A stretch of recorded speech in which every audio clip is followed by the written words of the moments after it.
एक मकड़ी अपना जाला बनाने के लिए उपयुक्त स्थान की तलाश में थी। वह चाहती थी कि उसका जाला ऐसे स्थान पर हो जहां ढेर सारे कीड़े मकोड़े और मक्खियां आकर फंसे।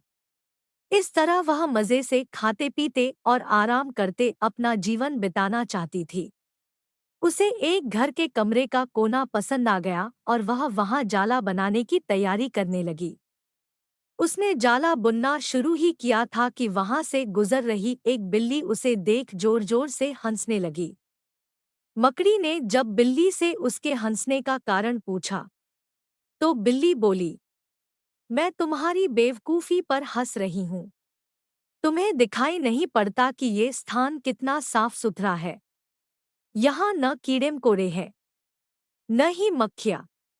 तुम्हारे जाले में कौन फंसेगा?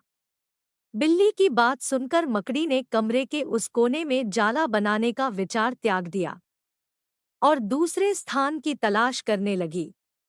उसने घर के बरामदे से लगी एक खिड़की देखी और वह वहां जाला बुनने लगी। उसने आधा जाला बुनकर तैयार कर लिया था।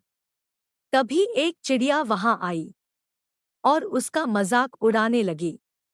अरे, तुम्हारा दिमाग खराब हो गया है क्या? जो इस खिड़की पर जाला बुन रही हो, तेज हवा चलेगी और तुम्हारा जाला उड़ जाएगा। मकड़ी को चिड़िया की बात सही लगी। उसने तुरंत खिड़की पर जाला बुनना बंद किया और दूसरा स्थान ढूंढने लगी।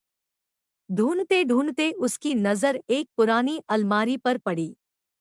उस अलमारी का दरवाजा थोड़ा खुला हुआ था। वह वहां जाकर जाला बुनने लगी। तभी एक चूहा वहां आया और उसे समझाइश देते हुए बोला, इस स्थान पर जाला बनाना व्यर्थ है।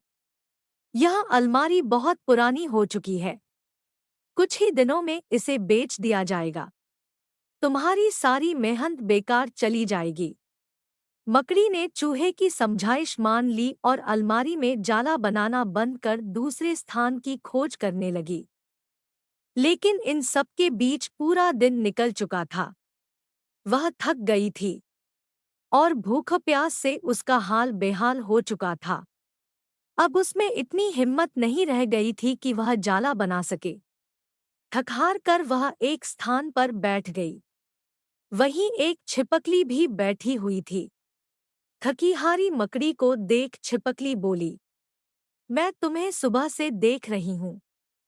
तुम जाला बुनना शुरू करती हो और दूसरों की बातों में आकर उसे अधूरा छोड़ देती हो। जो दूसरों की बातों में आता है उसका तुम्हारे जैसा ही हाल होता है। छिपकली की बात सुनकर मकड़ी को अपनी गलती का एहसास हुआ और वह पछताने लगा। इस कहानी से हमें यह शिक्षा मिलती है कि जब भी हम कोई नया काम शुरू करें तो पूर्ण सोच विचार कर करें और उसके बाद आत्मविश्वास और दृढ़ निश्चय के साथ उस काम में जुट जाएं। और हमें दूसरे उस काम के बारे में चाहे कुछ भी कहें, हमें उन पर ध्यान नहीं देना चाहिए।